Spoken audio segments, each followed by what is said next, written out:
जी बेटा जी, ये हम लोग देख रहे थे, तरीक़ेकार समझ रहे थे कि स्पेशल जर्नल से हम लोगों ने सब्सिडी लेजर में किस तरह से पोस्टिंग करनी है। तो बेटा मैं आपको बता रहा था कि ये जो सेल्स जर्नल है, ये जो स्पेशल जर्नल है क्रेडिट सेल्स को रिकॉर्ड करने के लिए, जिसको हमने नाम दिया है सेल्स जर्नल का, ये एक ही वक्त में सेल्स जर्नल और सेल्स लेजर का काम कर रहा है। डायरेक्ट सेल्स को इधर ही आके हम लोग रिकॉर्ड करेंगे, जर्नल एंट्री भी यहीं पे होगी और टोटल क्रेडिट सेल्स का आंसर हमारे पास सामने आता जाएगा। क्रेडिट सेल्स का अकाउंट स्पेशल से मेंटेन करने की अलग से जरूरत ही नहीं है। ये जो स्पेशल सेल्स जर्नल है, ये एक ही वक्त में सेल्स लेजर और सेल्स जर्नल दोनों का काम कर रहा है। ठीक है। तो अब लेकिन सेल्स के जो दूसरा जो अकाउंट है, जो रेलिवेंट अकाउंट है, एक ऑब्वियसली बेटा डबल एंट्री सिस्टम में एक अकाउंट डेबिट होता है तो दूसरा अकाउंट क्या होता है, क्रेडिट होता है। तो अगर सेल्स क्रेडिट हो रही है तो डेबिट अकाउंट तो कोई ना कोई है ना, और वो किसका है, अकाउंट रिसीवेबल का। अब उस अकाउंट रिसीवेबल के अकाउंट की जो पोस्टिंग है, हम लोगों ने अकाउंट रिसीवेबल के सब्सिडरी लेजर में जाके पोस्टिंग करनी है। तो वो किस तरह से करनी है, ये काम हम लोग अभी देख रहे थे, अभी सीखने की कोशिश कर रहे थे। तो दोबारा मैं आप लोगों को उसी एक्सेल की शीट पे लेके जा रहा हूं जहां पे हम लोगों ने ये क्वेश्चन किया था। देखिए मेरे पास सिर्फ दो ही ट्रांजैक्शन थी, दो ही क्रेडिट सेल की ट्रांजैक्शन थी। एक जो है टी हॉस्फेल की और पी लॉथर की, दोनों के अकाउंट्स मैंने बनाए हुए हैं। ये मेरे पास जो अकाउंट है ये पी हॉस्फेल का है और टी हॉस्फेल का, और ये पी लॉथर का, ये दोनों अकाउंट थे मेरे पास, ये दोनों मैंने यहाँ पे मेंशन कर दिए। अब मैं आपकी सहूलत के लिए या अपनी सहूलत के लिए मैं कहता हूँ जी, इसका जो नंबर था ये 5001 था इसका नंबर, अकाउंट नंबर, और इसका जो था ये 5002 था अकाउंट नंबर। अब अगर मैंने ये बेटा अकाउंट नंबर इनको असाइन कर दिए हैं, तो ये अकाउंट नंबर अगर असाइन हो चुके हैं तो ये फिर अकाउंट नंबर हमारे सेल्स जर्नल में भी इनको रिकॉर्ड करना चाहिए। तो मैं आप लोगों के लिए यहाँ पे इसको भी रिकॉर्ड कर देता हूँ जी। हाउसफेल्ड का अकाउंट नंबर था 5001 और पी लॉदर का जो अकाउंट नंबर था वो था 5002। ठीक है जी। और ये जो सेल्स जर्नल है इसका जो नंबर था उसको हम लोग कह देते हैं वो था S1। सपोज कर लेते हैं ना, इसका नंबर क्या रख दिया हमने, S1 रख दिया है। सेल्स जर्नल का जो रेफरेंस नंबर था या अकाउंट नंबर था, ये हमने यहाँ पे लिख दिया। ले बेटा, अब पोस्टिंग हम लोगों ने किस तरह से करनी है। टी हाउसफेल्ड के अकाउंट जो है वो डेबिट हो रहा था। अब यहाँ पे डेट वाले कॉलम में डेट लिख देंगे, सितंबर सितंबर 2, ये डेट लिख दी। और रेफरेंस नंबर, अब रेफरेंस नंबर में यहाँ पे वो जो सेल्स जर्नल का रेफरेंस नंबर था वो लिख देना है S1। S1 का मतलब ये है कि ये सेल्स जर्नल था, सेल्स की वजह से ये हाउसफेल्ड जो है ये डेबिट हो रहा है। कितने से डेबिट हो रहा है जी, 720 से, और यही बैलेंस एज इट 720 हमारा आ जाएगा। ठीक है। और हमें पता है कि अकाउंट रिसीवेबल्स के जो बैलेंस होते हैं वो क्या होते हैं, अकाउंट रिसीवेबल्स के बैलेंस हमेशा डेबिट होते हैं और इनका ये डेबिट बैलेंस ही आएगा। इसी तरह से पी लॉथर के अकाउंट में जाके जब ट्रांजैक्शन को पोस्ट करेंगे तो ये 21 सितंबर 21 सितंबर 21 डेट वाले कॉलम में डेट लिख दी, रेफरेंस वाले कॉलम में S1 उसका रेफरेंस नंबर लिख दिया। अब ये भी डेबिट हो रहा था, कितने से, 800 से डेबिट हो रहा था, तो इसका भी बैलेंस कितना आ जाएगा, 800। तो ये देख लें बेटा, ये इस तरह से हम लोगों ने सेल्स जर्नल भी बना लिया और उस सेल्स जर्नल से उठाकर ट्रांजैक्शन को हम लोगों ने ये जो सब्सिडरी लेजर था उसमें भी इन ट्रांजैक्शंस को हमने पोस्ट कर दिया। ठीक है जी। होप सो के आप लोगों को समझ आई होगी इसकी। आप इसका स्क्रीनशॉट भी ले सकते हैं ताकि आपको कल को जब आप प्रैक्टिस करें तो आपको पता हो कि किस तरह से हमने अकाउंट्स बनाने हैं। उसके बाद बेटा वापस हम लोग जब चलेंगे अपने स्लाइड्स की तरफ, तो हम देख सकते हैं बेटा कि ये देखें हमारे पास जो अकाउंट्स के बैलेंसेस हैं, ये 26,000, 25,000, 920, 7,800, 30,000, 510, इन सब अकाउंट रिसीवेबल्स को जब बेटा टोटल करेंगे तो that will be equal to 90,230।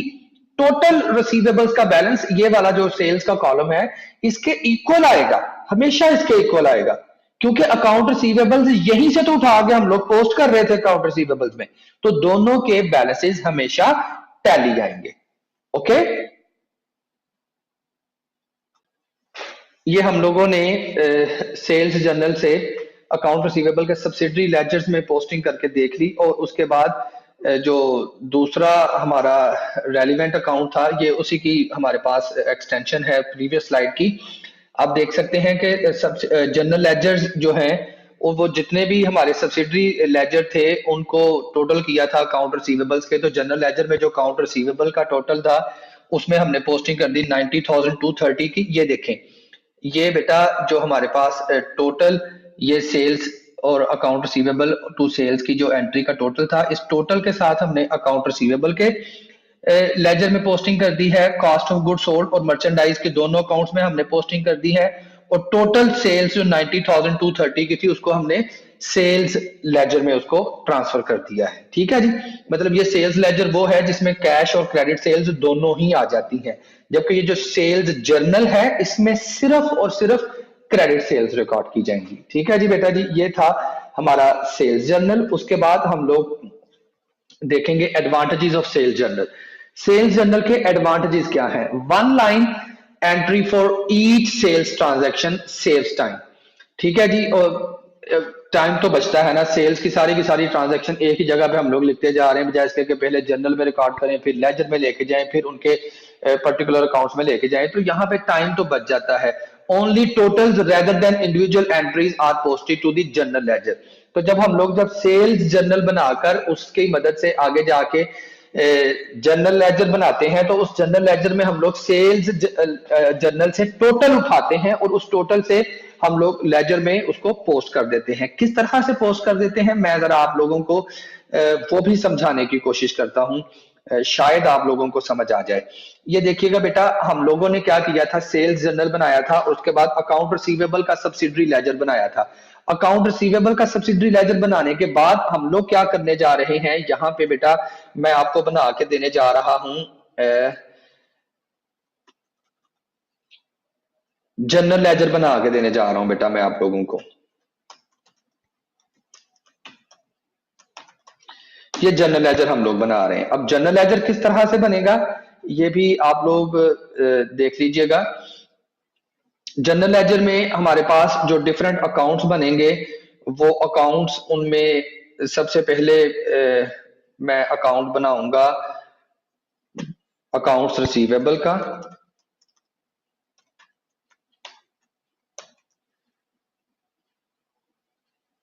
Accounts receivable, और उसके बाद हम लोग अकाउंट बनाएंगे सेल्स का, उसके बाद बनाएंगे कॉस्ट ऑफ गुड सोल्ड का, उसके बाद बनाएंगे मर्चेंडाइज इन्वेंट्री का। फर्ज करते हैं ये डिफरेंट अकाउंट्स हमारे पास एग्जिस्ट करते हैं जी।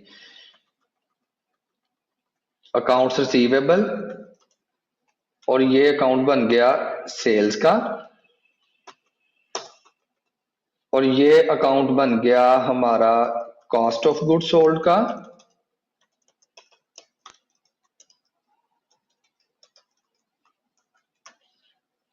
और ये अकाउंट हमारा बन गया मर्चेंडाइज इन्वेंट्री का। ये अकाउंट्स बेटा हम लोगों ने बना लिए।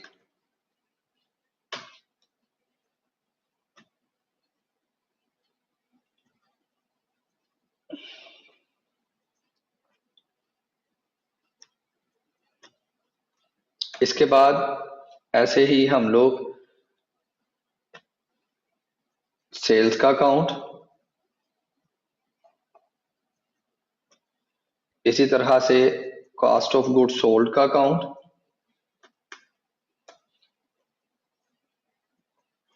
और कॉस्ट ऑफ गुड सोल्ड के बाद हम लोग बनाएंगे मर्चेंडाइज इन्वेंट्री का अकाउंट। ये भी हमने अकाउंट्स बना लिए बेटा। ये आप देख सकते हैं मैंने जनरल को भी यहाँ पे साथ ही बना लिया। अब देखें बेटा,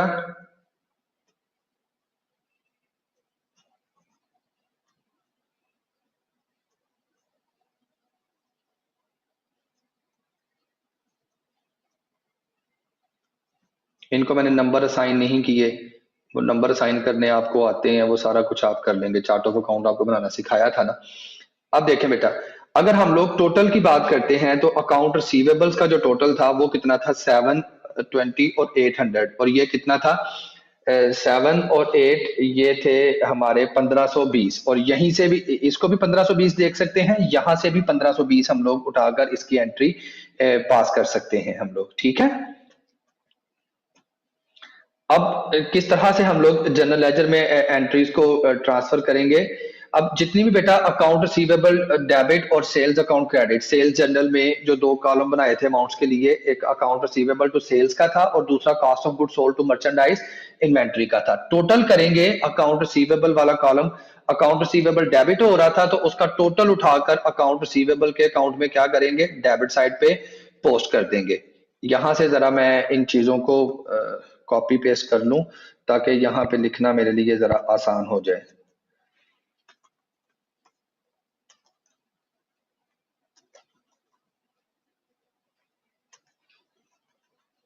ले बेटा, अकाउंट रिसीवेबल डेबिट, अब ये देखें अकाउंट रिसीवेबल डेबिट और सेल्स क्रेडिट टोटल जो था हमारे पास वो कितना था, 1520। इस 1520 के साथ अकाउंट रिसीवेबल में भी एंट्री पास कर देंगे, अकाउंट रिसीवेबल डेबिट हो रहे थे तो यहां पे हमने डेबिट कर दिया 1520 और यही बैलेंस यहां पे 1520 हमने मेंशन कर दिया। वेरी सिंपल, ठीक है।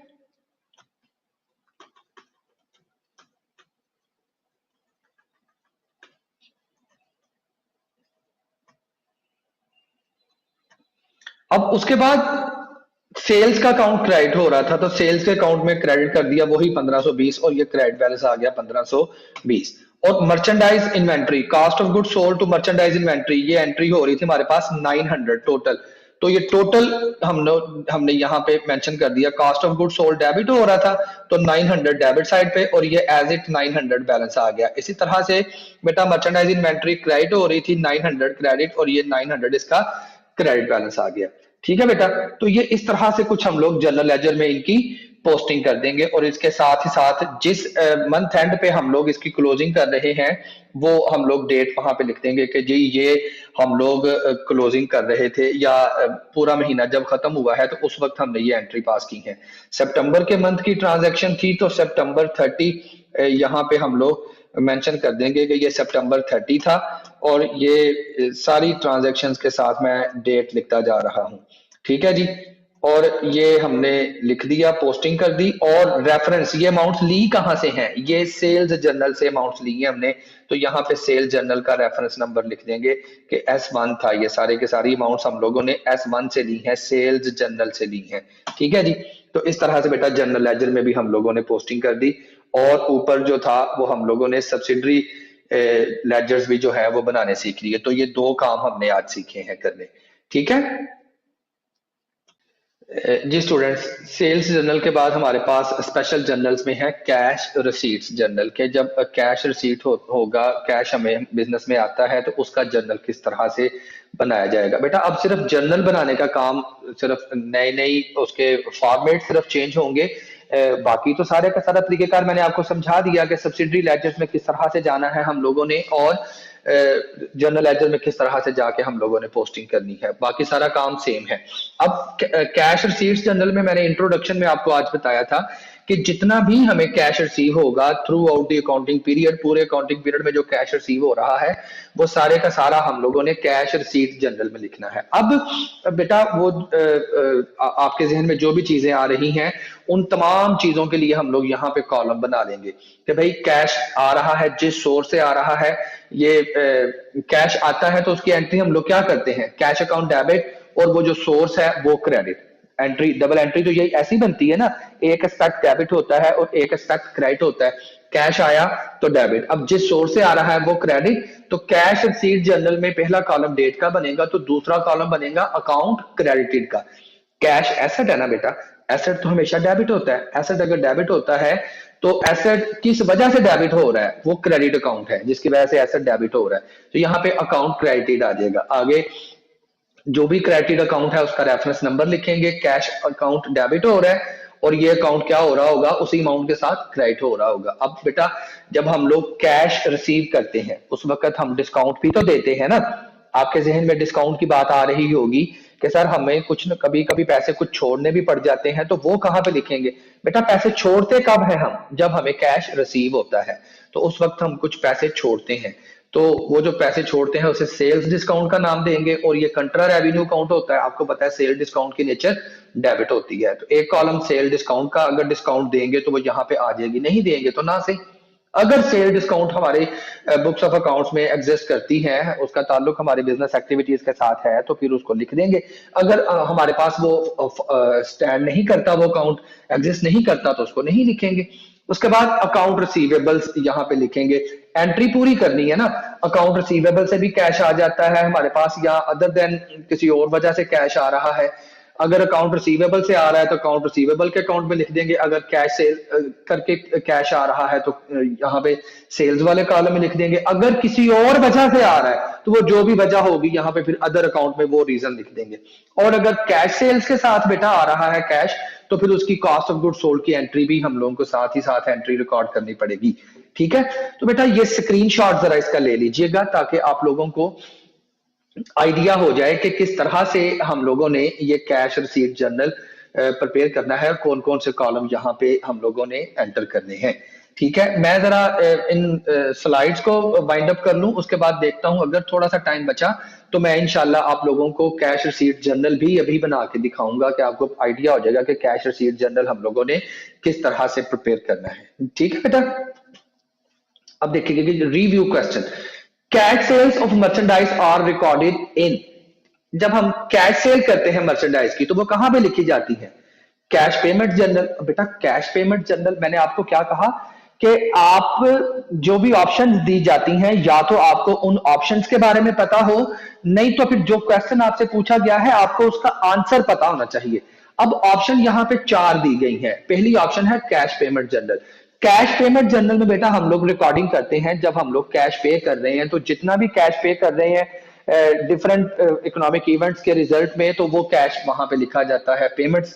अब ये तो कैश सेल करते हैं तो हमारे पास कैश आ रहा है, तो इसको हम लोग कैश रिसीट्स जर्नल में लिखेंगे कि कैश आ रहा है। जब कैश आता है तो उसको कैश रिसीट जर्नल में लिखा जाता है ना। जनरल जनरल जनरल जनरल में तो नहीं लिखा जाएगा। जब हम लोग स्पेशल जनरल की तरफ जा रहे हैं तो जनरल जनरल में सिर्फ वो ट्रांजेक्शन लिखेंगे जो कि credit sales, credit purchases, cash receipts और कैश पेमेंट्स के अलावा जो ट्रांजेक्शन बच जाएंगी जनरल जनरल में सिर्फ वो जाएंगी। और सेल्स जनरल में तो सिर्फ क्रेडिट सेल्स लिखी जाती हैं। इसका मतलब है कि कैश सेल्स को हमने सिर्फ और सिर्फ कैश रिसीट जनरल में लिखना है। ठीक है जी। उसके बाद एक और हमारे पास रिव्यू क्वेश्चन है, which of the following is not one of the credit columns in cash receipts journal. Cash receipts journal जब हम बनाते हैं तो कौन सा कॉलम वहां पे नहीं आता? अदर अकाउंट्स वो तो आते हैं।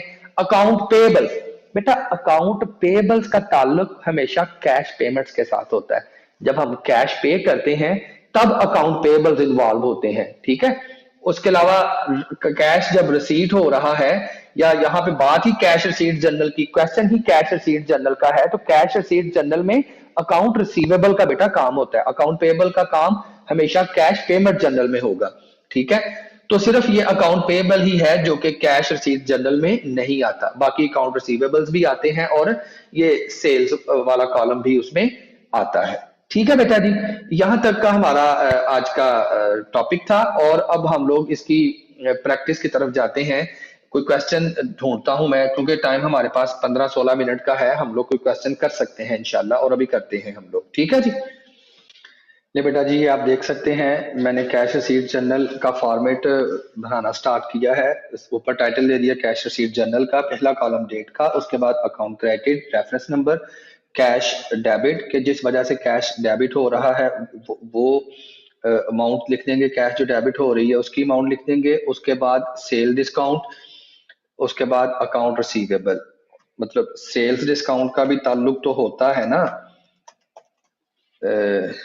कैश के साथ। और सेल्स डिस्काउंट, सेल डिस्काउंट के बाद नेक्स्ट कॉलम बनेगा हमारा अकाउंट रिसीवेबल का।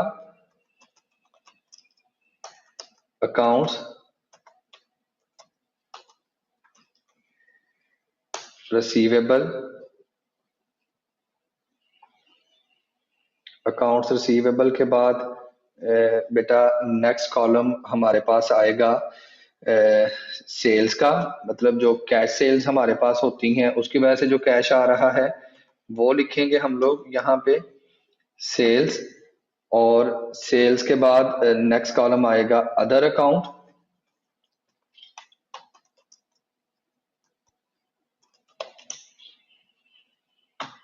अदर अकाउंट, और अदर अकाउंट के बाद लास्ट कॉलम है cost of goods sold to merchandise inventory. Cost of goods sold, cost of goods sold debit और मर्चेंडाइज इन्वेंट्री क्रेडिट। ठीक है जी बेटा जी, इस तरह से हमारे पास ये अकाउंट आ जाएगा। मतलब डिफरेंट कॉलम्स के जो टाइटल्स हैं वो हम लोगों ने ये लिख दिए हैं।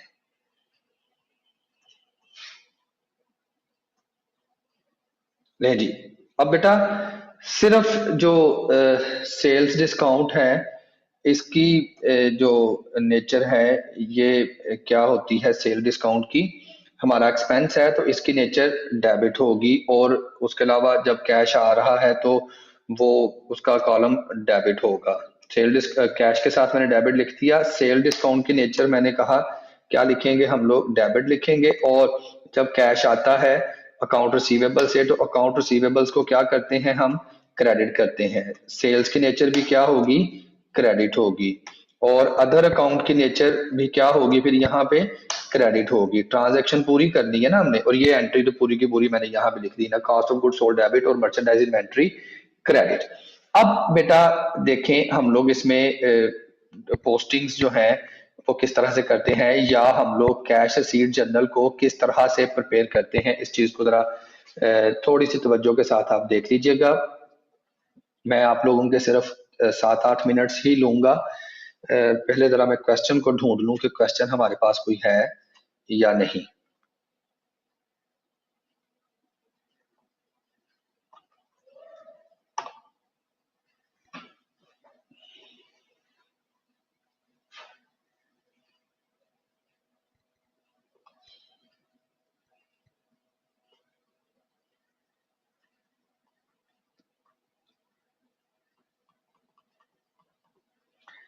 ले बेटा जी, ये मैंने एक क्वेश्चन निकाल लिया जो आपके पास सॉल्व भी पड़ा होगा बुक पे, आप इसको देख सकते हैं। मेरे पास इसका जो पेज नंबर शो हो रहा है वो 22 है, आप देख लें।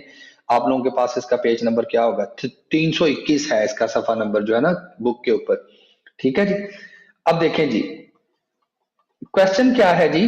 Cassandra Wilson company uses 6 column cash receipt journal with the following columns. अब आपको उसने खुद बता दिया कि कैसेंड्रा कंपनी जो है ये कैश रसीट जर्नल बना रही है, और उसमें ये 6 कॉलम है। 6 कॉलम कौन से हैं, पहला कॉलम कैश का डेबिट, फिर सेल डिस्काउंट का डेबिट, फिर अकाउंट रिसीवेबल का क्रेडिट, सेल्स का क्रेडिट, अदर अकाउंट्स का credit, cost of goods sold debit और मर्चेंडाइज इन्वेंट्री क्रेडिट। ये अकाउंट्स जो है टाइटल्स के साथ कॉलम बना रही है जी।